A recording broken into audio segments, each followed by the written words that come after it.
Hello friends, welcome to our another video. This is a use case 2. As you know that I have started my input to output series and this is the second video from it. So as always you can see that we have output section. So this time we have a two output 1 and output 2. In output 1 we're going to print from 10 to 1, but in output 2 we're going to print from 1 to 10 using a recursive function. So this is a kind of small example I'm going to give using a recursive function. If you want to know how exactly recursive function is work in MuleSoft in DataView too, so here in the description section, I'm going to provide a link of my video where I'm going to explain, where I have explained how recursive function is work. Okay, so let's get started. So as of now, as you can see that I have a payload only. Okay, let's create one function. Function name recursive fun, and taking in one argument num, let me go and returning one and returning the same. Let me call function, let me pass 10 value. As you can see that whatever I pass, I'm calling a function, I'm passing a 10, it returning a 10. Let me create a recursive function. Okay, but recursive function is nothing. It's basically the function calling itself is a recursive function. So I'm going to call a function itself calling a function. So, but now let me do some mistake. Recursive function num only. Num only. Okay. As you can see that, yes, I'm waiting for this response. As you can see that execution took more than 5 millisecond. It means that function calling itself in infinite loop. That's why we are getting this error.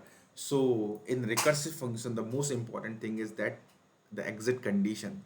While we are writing a function as a recursive function calling itself, it means it is a recursive function. The exit condition is most important. So let me introduce like this exit condition. So if num is equals to 1, I am going to print 1. Otherwise, I'm calling a recursive function num.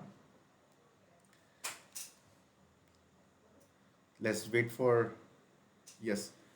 What happened here? Yes. So before calling a recursive function, I'm kind of minus 1. Okay, so yes, as you can see that 1 is returned and we're getting 1. Why we're getting 1? Because it called multiple times this recursive function, but this is my exit condition. If num value is 1, then I'm not calling again a recursive function. It simply returned 1. That's why you're getting 1. But how to do those statements? So it's very simple. I'm going to append num here. Yes, so as you can see that 10, let me put comma because in our output it is a comma there. So plus plus and comma. So as you can see that, uh, as you can see that we are calling a recursive function here, but before calling a recursive function, we have this statement, and this statement basically printing a num current value. Okay, so that's how we are able to print. So let's move to our second use case 1 to 10. So it is a very simple use case.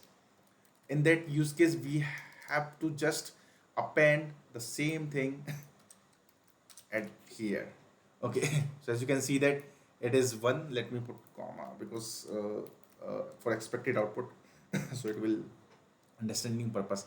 So as you can see that it is printing from 1 to 10. How? The same thing I appended after recursive function call. So let me explain why. Because first it will call recursive function, so our control goes there. So we have this statement need to be executed. So this statement saved in the stack. Once the recursive function calling is finished, then the one by one the statement coming from the stacks.